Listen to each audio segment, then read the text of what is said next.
मुख्यमंत्री योगी आदित्यनाथ की मौजूदगी में सामूहिक विवाह समारोह में 1200 जोड़ों की शादी कराई गई।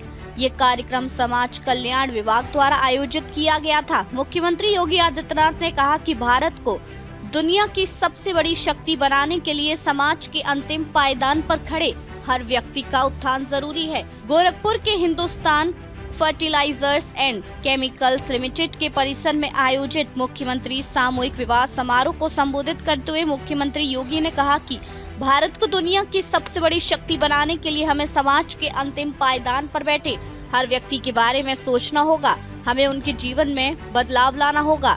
इस बदलाव को लाने के लिए सरकार ने मातृ वंदना योजना, बेटी बचाओ बेटी पढ़ाओ योजना, कन्या सुमंगला योजना और आयुष्मान योजना जैसे कार्यक्रम शुरू किए हैं। सामूहिक विवाह योजना भी इसी प्रगतिशील सोच का प्रतीक है। गोरखपुर में जारी एक बयान में कहा गया है कि यूपी सरकार ने इस साल से सामूहिक विवाह योजना के तहत प्रति जोड़े खर्च को 51,000 रूपए से बढ़ाकर 1 लाख रूपए कर दिया है। कार्यक्रम में बोलते हुए मुख्यमंत्री योगी आदित्यनाथ ने कहा कि असली सरकार वही है जो लोगों के घर जाकर उनकी समस्याओं का समाधान कर सके। उन्होंने कहा कि सामूहिक विवाह कार्यक्रम बेटी बचाओ बेटी पढ़ाओ योजना के बाद एक कदम है। यह बाल विवाह, बहु विवाह और दहेज प्रथा जैसी सामाजिक रूढ़ियों पर भी प्रहार है। मुख्यमंत्री ने कहा कि अगर हमें बेटी को बचाना है तो उसे पढ़ाना होगा, उसे सशक्त बनाना होगा।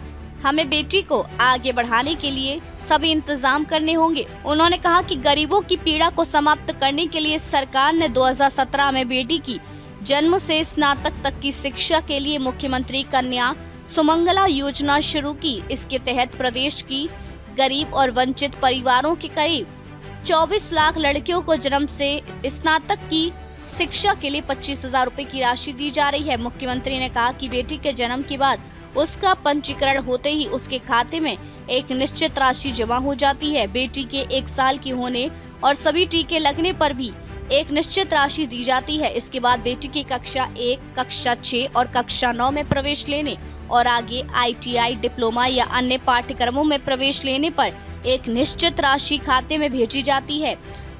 आज ये राशि बेटी की सुरक्षा का सहारा बन रही है। मुख्यमंत्री ने यह भी कहा कि सामूहिक विवाह योजना के कारण आज गरीब माता पिता को अपनी बेटियों की शादी की चिंता नहीं रहती। गोरखपुर में आयोजित इस कार्यक्रम में मुख्यमंत्री योगी के अलावा विधायक और अन्य जनप्रतिनिधि भी शामिल हुए। इस दौरान पिछली सरकार पर निशाना साधते हुए मुख्यमंत्री योगी ने कहा कि 2017 से पहले अनुसूचित जाति और अनुसूचित जनजाति की लड़कियों के लिए समाज कल्याण विभाग द्वारा केवल 20,000 रूपए दिए जाते थे। यह राशि जो बहुत अपर्याप्त थी, भेदभाव के साथ जारी की गई थी, सभी को नहीं मिली।